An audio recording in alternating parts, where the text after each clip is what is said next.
He said, would you be playing the day after? He said, no, man, it's still be the last day. I'll be shocked. How long will you go? I said, I have no idea. 10 days, 15 days, 20 days, maybe more. I will not even think about it. So, well, that's our family, that's our father, that's our mother. When they leave this world, this is how we feel. This is Ahl-e-Bait who have beyond this haq upon us. Right? So therefore, sort of made sense to the child. So now understand. Why is it? We're imposing it upon ourselves, but out of respect. Just the same way you would do it when there was some natural tragedy. Some natural disaster had hit.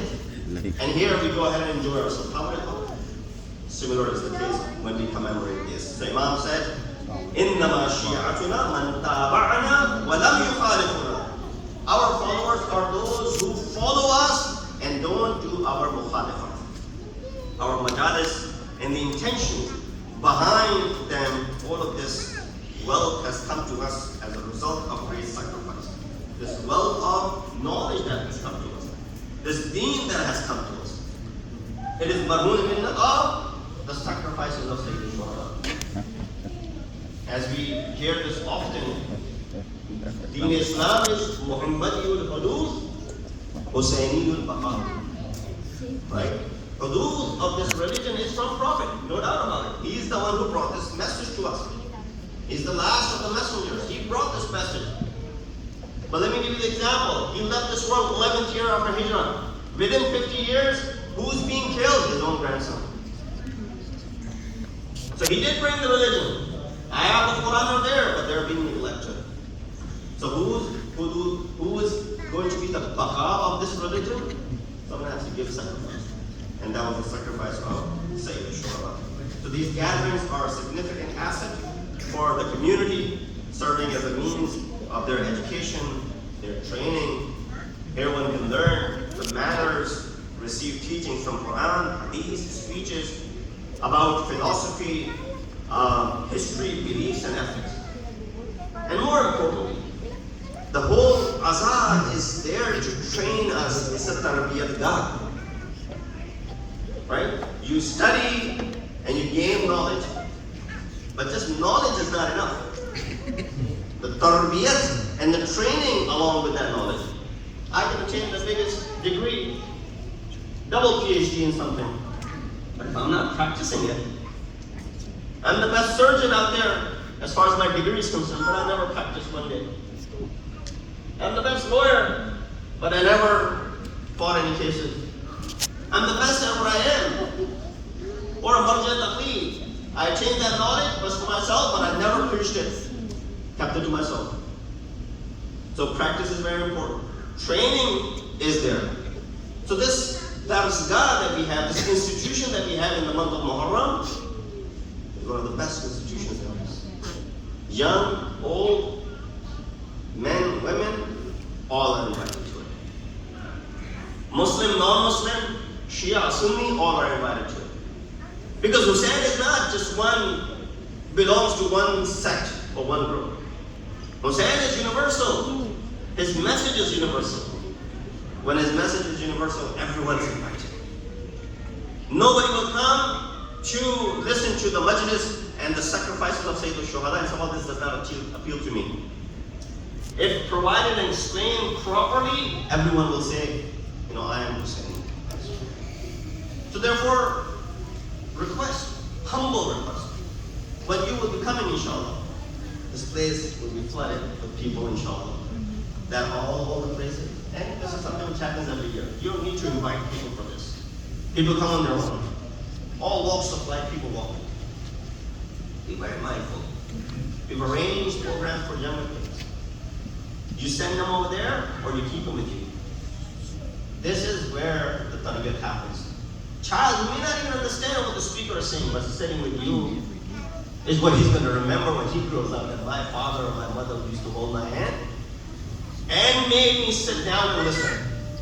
Did not bring me to the mosque and say, oh, wander around all you want to. They had no idea what I was doing. So make sure that you keep them with you and you remain focused. And you come with this sincerity and with this truth. Sallu ala Muhammad wa ali Muhammad. I mentioned this before in the past year, so I won't go through this again, but just highlight. 3 groups of people that are involved in this majlis. One is the host, Bani Majlis. Second is the speaker, Zakir Majlis. Third is the audience, Samir Majlis. Bani, Zakir, and Samir. All 3 have individual responsibilities, which of course I don't have time to go into the details of that as I run out of my time. But these responsibilities, all 3 have one common responsibility. While the organizer has specific responsibilities, Zakir and the speaker has specific responsibilities. The listeners also have specific responsibilities. But all 3 have one common. And that common responsibility that all 3 share is khulus and sincerity. The organizer should be organizing with sincerity to please Allah subhanahu wa ta'ala. To please Sayyid al-Shuhada. And no one else. Not the people in my community or in my surrounding or my neighborhood or my family. That should be the last thing in mind. That should not be on your mind. Similarly, those who stand on this podium or sit on that minbar, their responsibility is what? Not to please the crowd. To gain some, respect for some time. And some popularity for that matter. Make sure that you do the haqq of what? Get ready to listen. We need to prepare. Sami Majlis also. We need to prepare ourselves and make ourselves immune to listening to Quran and Hadith. Don't be turned off when the speaker is talking about Quran and Hadith. Maulana is talking about Quran and Hadith. You know who was reciting Quran from the top of the spear? Imam Hussain.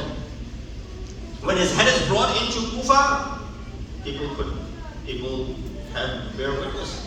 It said we heard the ayat of Surah Kahf for being recited from the top of the spear. So get ready to listen to Quran. Get ready to listen to Hadith. These are kalam of Muhammad and Muhammad. This is what we're here for. And of course, the fadail are there. But fadail should be listened in a way that we adopt these fadail and implement those fadail. If someone mentions the shaja'at of Imam Hussain, does not mean that that shaja'at stops over there and we remain timid and we remain coward. Now you hear about the shaja'at of Abul Fadl Abbas, you should also implement that shaja'at in. You hear about the sabr of Zainab, you should also implement that sabr into.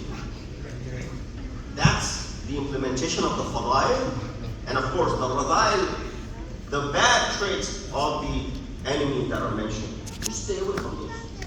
I'll conclude as I've taken all of your time.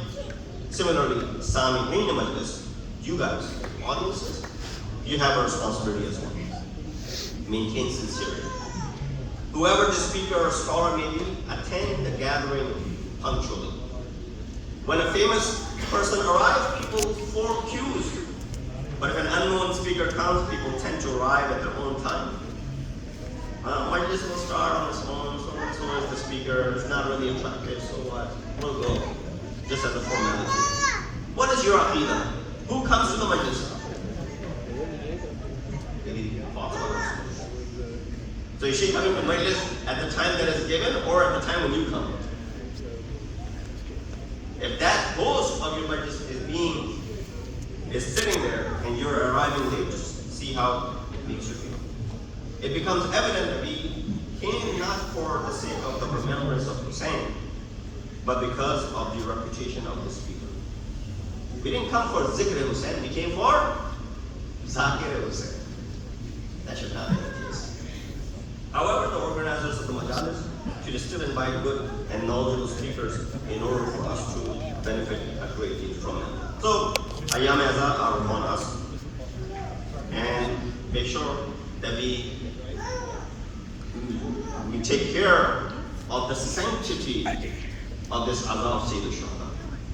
We take care of the sanctity of the masjid. We take care of the sanctity when we're listening to these sacrifices. And it should not be a formality that another year of Muharram al-Haram 1446 has arrived and has ended, and now we wait for the year 1447. Reform is needed. Your character should be different come 11th of Muharram, come 12th of Muharram. You'll be a different person. It gives you time to reflect upon yourself. Our hearts are already molded to an extent. We're grieving. What is a grieving heart? Grieving heart is soft. And a soft heart is something you can go ahead and mold it however you want to. So use this opportunity to make it better, inshallah. In أحسن الحديث وأقرب الأمور إلى كتاب الله وأعوذ بالله من الشيطان الرجيم. بسم الله الرحمن الرحيم. والعصر إن الإنسان لفي خسر إلا الذين آمنوا وعملوا الصالحات وتواصوا بالحق وتواصوا بالصبر.